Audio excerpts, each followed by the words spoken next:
बिस्मिल्लाहिर्रहमानिर्रहीम। अस्सलाम वालेकुम मोअज़्ज़ज़ नाज़रीन।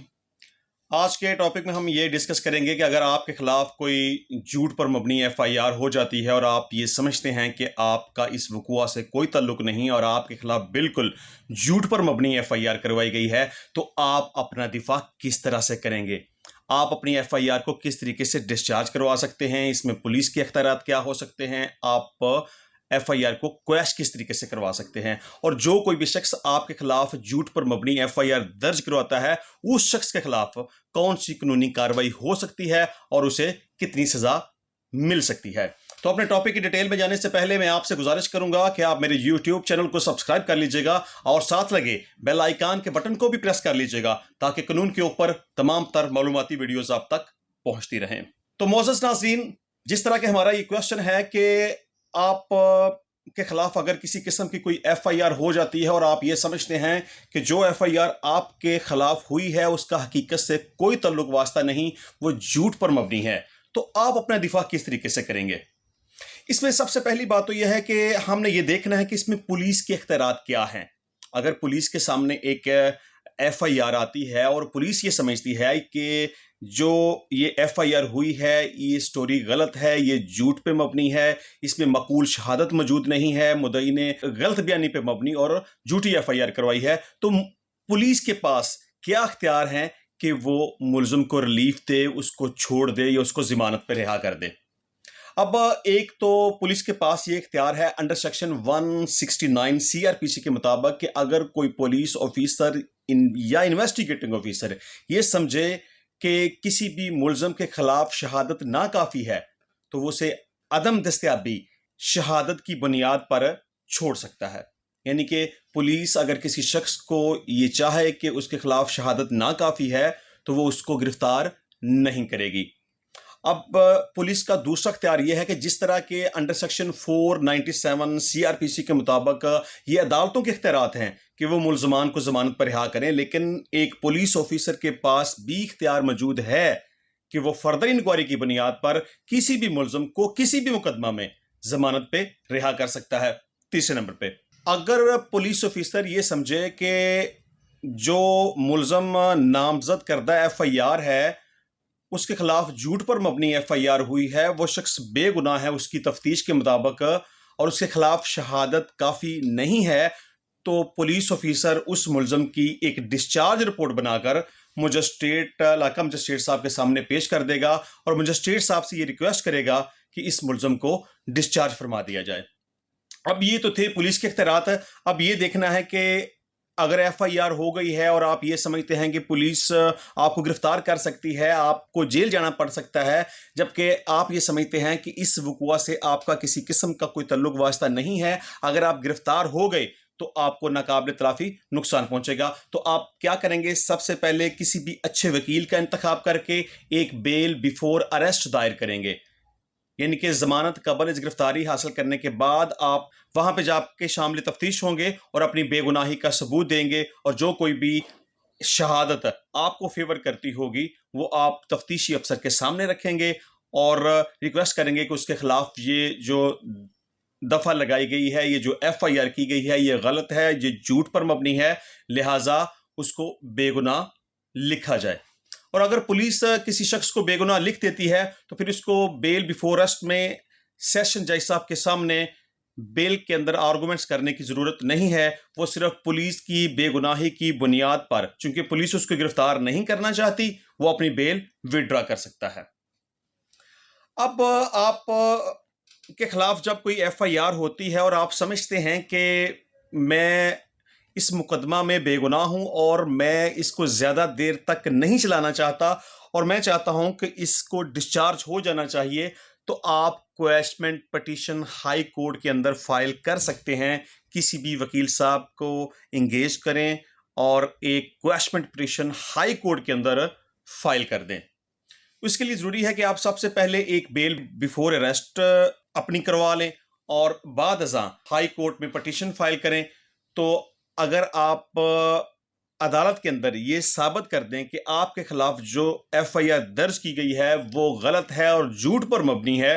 तो आपको हाई कोर्ट की तरफ से छोड़ दिया जाएगा, आपकी एफआईआर को ख़त्म कर दिया जाएगा, एफआईआर को क्वैश कर दिया जाएगा। जिस तरह के बाज़ दफ़ा इस तरह के मामलात होते हैं कि रन अवे मैरिजेस में अक्सर वालिदैन लड़की के अगवा का मुकदमा दर्ज करवाते हैं, लेकिन अगर क्वैशमेंट पिटीशन में जाया जाए तो वहाँ लड़की की स्टेटमेंट आ जाए कि मुझे तो किसी ने अगवा नहीं किया, तो इस तरह से एफआईआर क्वैश कर दी जाती है। यानी कि किसी भी एफआईआर में अगर आप कोर्ट में ये साबित कर दें कि आपके खिलाफ जो एफआईआर हुई है वो गलत है, वो झूठ पर मबनी है, इसका हकीकत से कोई तल्लुक वास्ता नहीं, इसमें कोई उसके खिलाफ शहादत मौजूद नहीं, तो अदालत आपके आर्गूमेंट्स से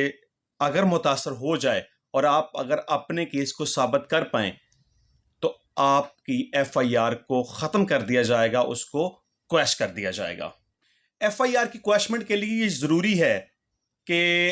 आपका चालान अदालत के अंदर सबमिट ना हुआ हो, क्योंकि जब अदालत के अंदर चालान सबमिट हो जाए तो आप क्वैशमेंट पिटीशन फाइल नहीं कर सकते। सिर्फ उस सूरत में क्वैशमेंट पिटीशन हाई कोर्ट में फाइल की जा सकती है जब आपका चालान अदालत के अंदर समाअत के लिए पेश ना किया गया हो। लेकिन अगर चालान अदालत के अंदर समाअत के लिए पेश कर दिया गया हो तो तब भी आपके पास एक रेमेडी है। फ़र्ज़ कर लें कि अगर तो चालान मजिस्ट्रेट साहब के सामने पेश किया गया है, मजिस्ट्रेट साहब की समाअत का वो केस बनता है और आप ये समझते हैं कि आपको इस केस में सज़ा नहीं हो सकती, इसमें आपके खिलाफ चार्ज नहीं बनता, तो आप अंडर सेक्शन 249A मजिस्ट्रेट साहब को at any stage during the proceeding of that case magistrate साहब को एक एप्लीकेशन देकर आप वहां उस मुकदमे से बरी हो सकते हैं। इसी तरह अगर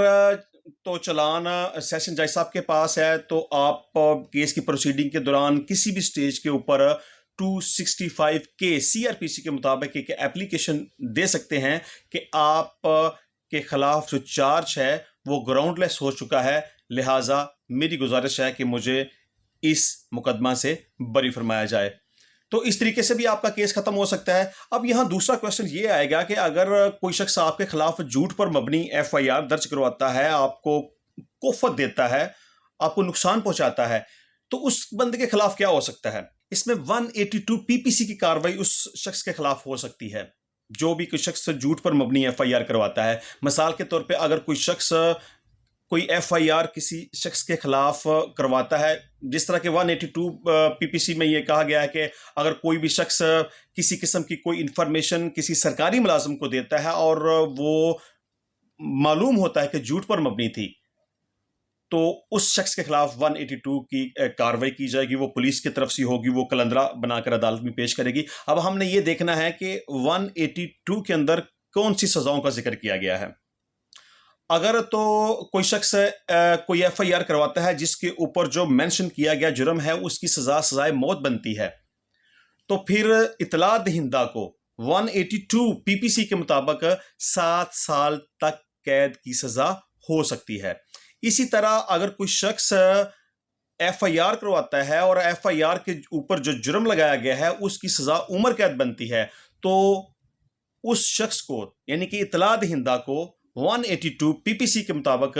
5 साल तक सजा का सामना करना पड़ सकता है। लेकिन अगर कोई शख्स एफआईआर करवाता है जो कि झूठ पर मबनी होता है और एफआईआर के ऊपर जो जराइम लगाए गए हैं उनकी सजाए मौत या उम्र कैद ना बनती हो, तो फिर इतला दहिंदा को 182 पीपीसी के मुताबिक उस सजा का जो कि जराइम एफआईआर के अंदर लगाए गए हैं उस सजा का 1/4 यानी कि 1/4 चौथा हिस्सा उसको सजा का सामना करना पड़ सकता है और जुर्माना भी अदा करना पड़ सकता है। इसके अलावा भी फर्दर रेमेडी है मुद्दई के पास, अगर वो समझे कि उसकी नेक नामी को मुतासर किया गया है, उसके खिलाफ झूठ पर मबनी एफआईआर करवा के उसको परेशान किया गया है, उसको हरासा किया गया है, उसकी इज्जत और शोहरत को नुकसान पहुंचाया गया है, तो वो शख्स अदालत में डैमेजेस भी क्लेम कर सकता है, उस शख्स के खिलाफ हर्जाने का दावा दायर कर सकता है। तो इस तरह मुद्दई के पास ये राइट है कि वो केस कर सकता है, 182 पीपीसी के मुताबिक कार्रवाई हो सकती है। तो मैं उम्मीद करता हूं कि आज एक मुख्तसर से टाइम में मैंने आपको काफ़ी कुछ बताने और समझाने की कोशिश की है, लेकिन फिर भी इस हवाले से कोई किसी किस्म का कोई क्वेश्चन आप के जहन में हो, आप मुझसे पूछना चाहें तो आप मुझसे रब्ता कर सकते हैं। मेरा मोबाइल नंबर आपकी स्क्रीन के ऊपर है। तो मुझे इजाज़त दीजिए, इंशाल्लाह मिलेंगे नेक्स्ट टाइम नई वीडियो में नए टॉपिक के साथ और नए कानून के साथ। तब तक के लिए अपना बहुत सारा ख्याल रखिएगा। अल्लाह हाफिज़।